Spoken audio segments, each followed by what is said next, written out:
Top quality और consistent performance के लिए सिर्फ सिल्वर पंप नाम याद रखना।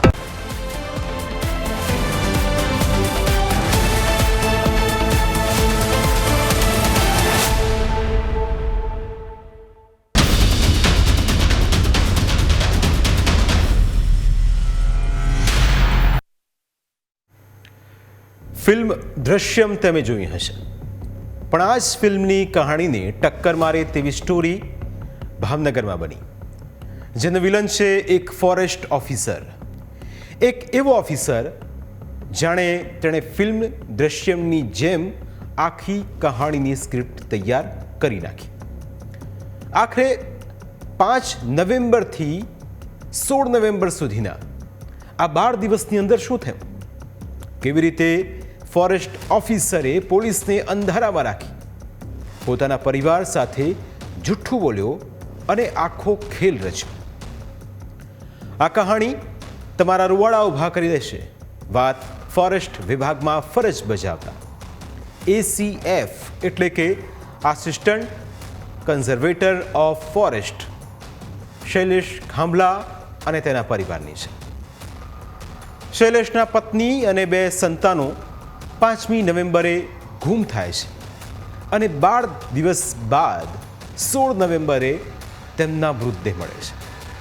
પણ આવું થયું કેવી રીતે, તેની પાછળ કયું કારણ જવાબદાર હતું, આજે તેની વિગતવાર વાત કરીશું. કારણ કે આ કહાણી સમજવા જેવી છે, જાણવા જેવી છે, તેના મૂળ સુધી પહોંચવા જેવું પણ છે.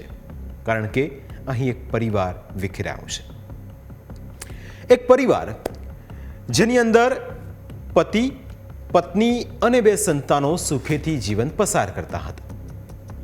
તેમના સપના હતા, તેમના અરમાનો હતા. નૈના બહેન અને શૈલેષ ખાંભલાના લગ્નને 15 વર્ષનો સમયગાળો વીતી ગયો હતો.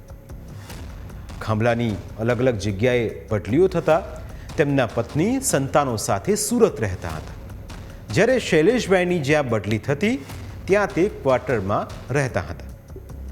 પણ અચાનક સુખેથી જીવતા આ પરિવારમાં અશાંતિનું આક્રમણ થાય છે અને એક દિવસ એ જ ઘરમાં લાશો પથરાય છે. 5 નવેમ્બરનો દિવસ હતો જ્યારે શૈલેષ ખાંભલાના પરિવારના 3 સભ્યો ગુમ થાય છે. ભાવનગરમાં ECF તરીકે ફરજ બજાવતા શૈલેષ ખાંભલા 6 નવેમ્બરના રોજ પોલીસ સ્ટેશને પહોંચે છે અને કહે છે કે મારી પત્ની, 2 બાળકો, એમાં એક 13 વર્ષની દીકરી અને બીજો 9 વર્ષનો દીકરો છે જે ઘર છોડીને નીકળી ગયા છે, એટલે કે મિસિંગની ફરિયાદ લખવા આવ્યો છું.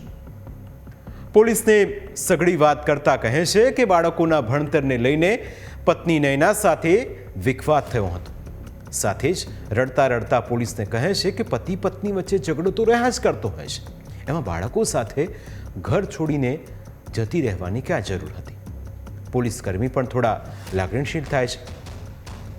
પોલીસ પણ એ જ દિશામાં તપાસ તેજ કરે છે અને શૈલેષ ખાંભલાની વાતોમાં પણ આવી જાય છે.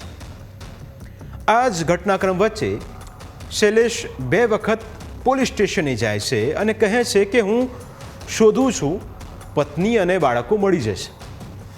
સાથે જ તે જાતે કહે છે કે સાહેબ હમણાં રહેવા દો ને, ફરિયાદ લેવાની જરૂર નથી, સમાજમાં બદનામી થશે. 1-2 દિવસ મારી રીતે જોઈ લઉં, કોઈ ભાડ ન મળે તો પછી ફરિયાદ લખાવીશ. એક પછી એક દિવસ પસાર થતા જાય છે અને 14 નવેમ્બરે કોઈ જાણીતા વ્યક્તિના રેફરન્સથી જિલ્લા એસપીને મળવા જાય છે અને ત્યાં પણ એ જ વાત કહે છે જે તેણે અઠવાડિયા પહેલાં પોલીસ સ્ટેશનમાં કહી હતી.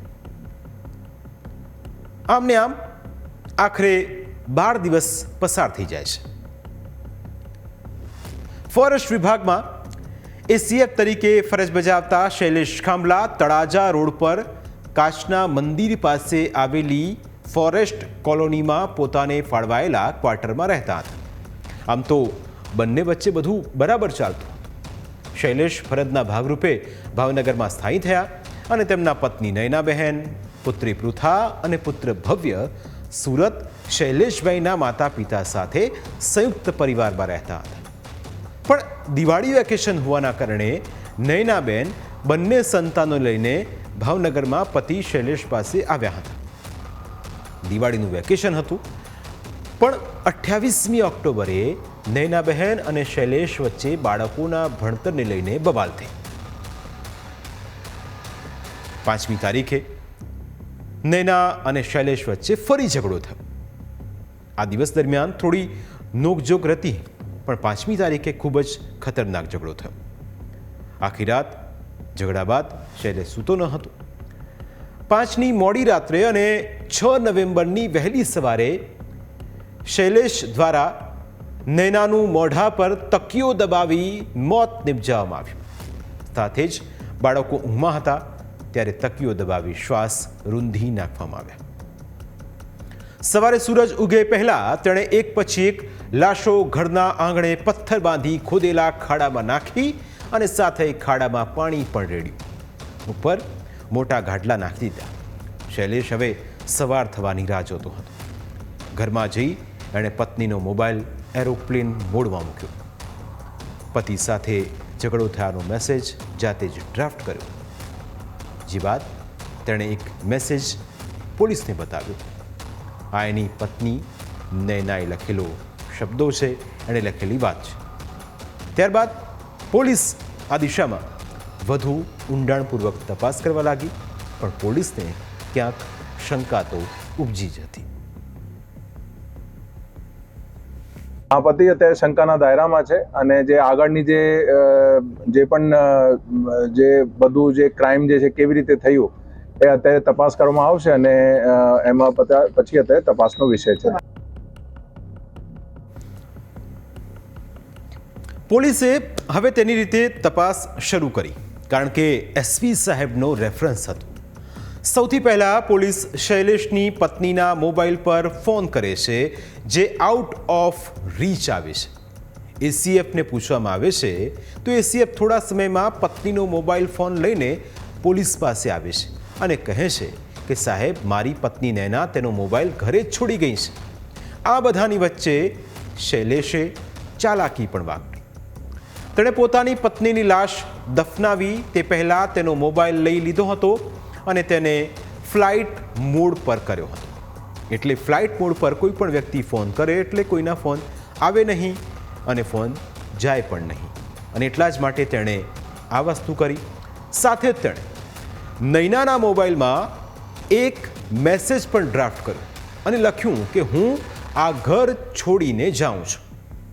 આ મેસેજ તેણે તેના સાસુ સસરા અને માતા પિતાને મોકલવા માટે લખ્યો હતો અને આ જ મેસેજ વારે વારે શૈલેષ પોલીસને બતાવતો હતો.